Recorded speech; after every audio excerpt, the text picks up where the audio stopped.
In today's farm report, recent crop years having record crop prices has led to a sharp decline in farm income for 2015, at least according to USDA forecasters. Gary Crawford with the U.S. Department of Agriculture has more. There's an old saying that I made up. The higher you fly, the further you fall.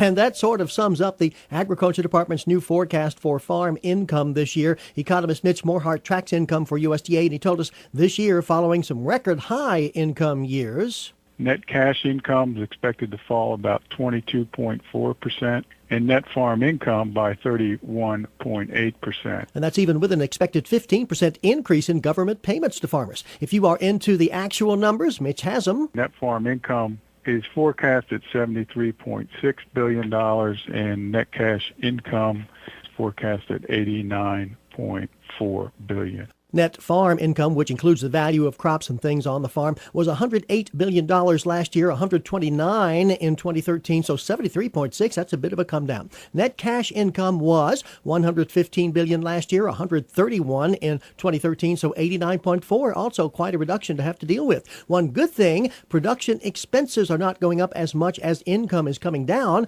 Morhart says, of course, you can thank lower oil prices for that. The most direct impact will be on fuel and oil purchases, but it will also affect other energy-related inputs like fertilizer and electricity, but those impacts aren't quite as large as they would be for direct fuel purchases. So those prices may be down. However, prices are expected to go up for several other inputs. Livestock purchases, about $3.5 billion. Higher labor costs, that's another $1.4 billion. Higher interest payments because of increasing debt, and also seed and repair and maintenance are going to increase a little bit in 2015. So the net result is about a 1% increase overall in expenses for 2015. Meanwhile, what will the value of your assets do this year? Morhart says for the generally biggest asset that most farmers have, their land, we're forecasting about just under a 1% decline in land values for 2015, and as a result, the total value of assets in agriculture is going to be about where we were in 2014. But with farmers expected to take on 3% more debt, farm sector equity could drop slightly this year. It's the first decline since 2009. In Washington, Gary Crawford for the U.S. Department of Agriculture. Farm Bill trade programs support efforts to expand export markets for our nation's ag commodities. But as Lynn Larrabee of USDA's Foreign Agricultural Service points out, the reality is that the availability of program funds is declining, and there are more industry players with growing export opportunities. Programs such as the Market Access Program, which are funded under 2008 Farm Bill levels under the 2014 Farm Bill, and which also face sequestration reductions. That equates to about a $14 million reduction in available funding for MAP next year.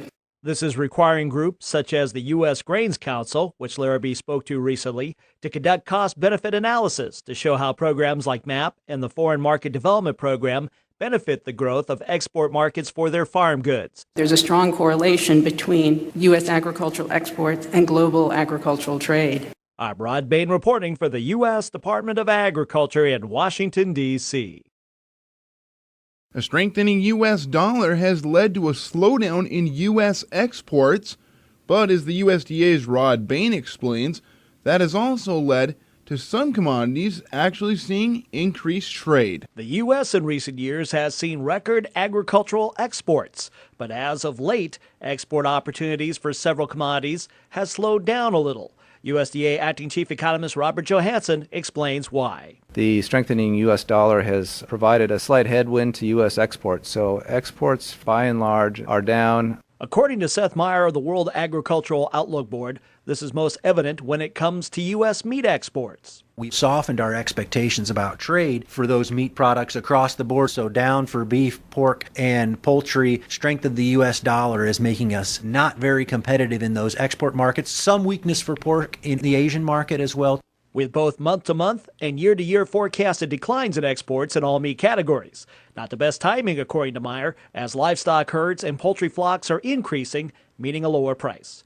Meyer adds that the strengthening U.S. dollar and its impacts on exports are also noted in other areas of USDA's February U.S. and world supply and demand estimates. Take, for example, U.S. wheat trade. We trimmed imports, but we trimmed exports by more this month, so we had a slight increase, 5 million bushel increase in carryout. So not a big increase, but that trimming of trade really is because of the strength of the U.S. dollar, and that strength particularly relative to places like the EU and the Ukraine, making us less competitive in certain markets. When tenders come up, our offerings are not often competitive at the moment. Yet there are exceptions in exports that are prevailing over the headwinds of a stronger U.S. dollar overseas. One such commodity is cotton. We increased our trade expectations for the 14-15 crop by 700,000 bales from last month's estimate. That's a big change, and part of that's driven by the fact that we did 2 million bales worth of business over a 4-week period. So we've seen some really strong export sales for the U.S. cotton industry. With most of those cotton exports going to China. China's already got very large stocks and has made strong statements about limiting their imports through their quota system. And so the good news for U.S. producers is they seem to be winning what is a reduced market for China with their medium and high-grade cotton. Soybean export demand also remains strong, despite U.S. currency strength abroad. We've been doing a very good export business out of the United States for soybeans, so we increased exports there as well. As U.S. soybean exports are currently setting a record pace in shipments through January. I'm Rod Bain reporting for the U.S. Department of Agriculture in Washington, D.C. You may have noticed we haven't done many stories lately about complaints of poor rail service for moving grain. Certainly, it seems like the railroad situation has improved dramatically since the fall. Agriculture Department grains analyst Jerry Norton, he says reports indicate the railroads have been making improvements in track and equipment. And you've moved past the big move of the soybean market, which is mostly a barge-driven trade export market, into a slower pace on exports for soybeans. And farmers have been holding on to a lot of corn, but Norton says it appears corn export sales are going to pick up. And so we're looking, as we go into the spring, more shipments of corn probably going out of the country into the export channels. But we're opening up the river now as we go into March. We're not there yet, but in March we'll start to open up the northern parts of the river. That'll help with the transportation situation. Which, again, overall seems a lot better than it was last season. Gary Crawford for the U.S. Department of Agriculture, Washington. The U.S. Department of Agriculture looks at both short-term and long-term forecasts when it comes to predicting how agricultural prices will look, and they've recently released their 10-year projections.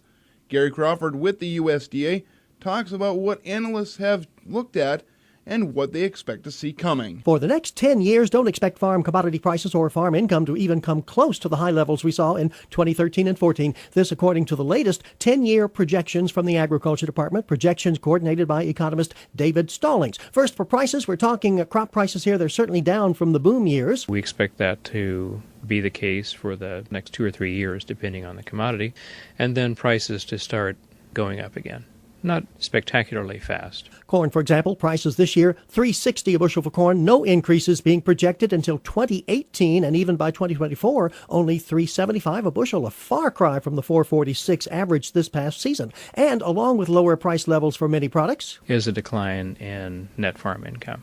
We do see farm income coming back later in the projection period. But still not getting close to 2013 or 14. Much the same story for how many acres farmers are going to plant to the 8 major crops over the next 10 years. Farmers, inspired by high prices in 2013 and early 14, planted 258.5 million acres last year. Stalling says with prices down the way they are, that could drop by 3.8 million this spring. And since prices are not expected to improve much, if at all, over the next few years, we expect crop acreage to go down pretty sharply between 2015 and 2016, and then remain more or less constant through the projection period. As to the demand for our crop production, exports make up an important portion of that, and David Stalling says after that huge record $152.5 billion export performance last year, things could change this year.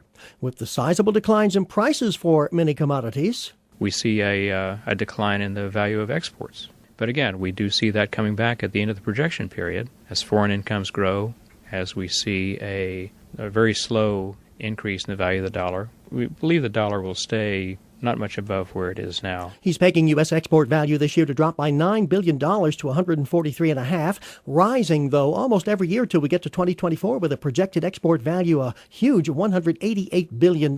But Stalling says with these projections, you've got to remember they are made assuming no major weather or political disasters, no big changes in foreign policies. So Stalling says these projections usually are fairly accurate 1 to 3 years out. After that, it gets a little bit more speculative. So take them for what they are, not as concrete forecasts. Gary Crawford for the U.S. Department of Agriculture, Washington. The meat outlook this month from USDA could be looked at as a simple economics lesson. More supply, less demand, lower prices. Seth Meyers says combined total month-to-month production of beef, pork, poultry, and turkey. Month over month, we increased our production of meat for 2015 by over 1 billion pounds. And with lower export demand right now due to a stronger U.S. dollar overseas, is making us not very competitive in those export markets. Some weakness for pork in the Asian market as well. which means more meat in the domestic market and therefore lower prices received by meat producers. While steer producers are expected to see record prices this year, even with a slight month-to-month decrease. We decreased hog prices by $6.50 a hundredweight from last month. We had already been expecting a year-over-year decline in those prices, seeing a 2 cent a pound change in turkey prices and a 3 cent a pound change in broiler prices on increased availability as well. I'm Rod Bain reporting for the U.S. Department of Agriculture in Washington, D.C.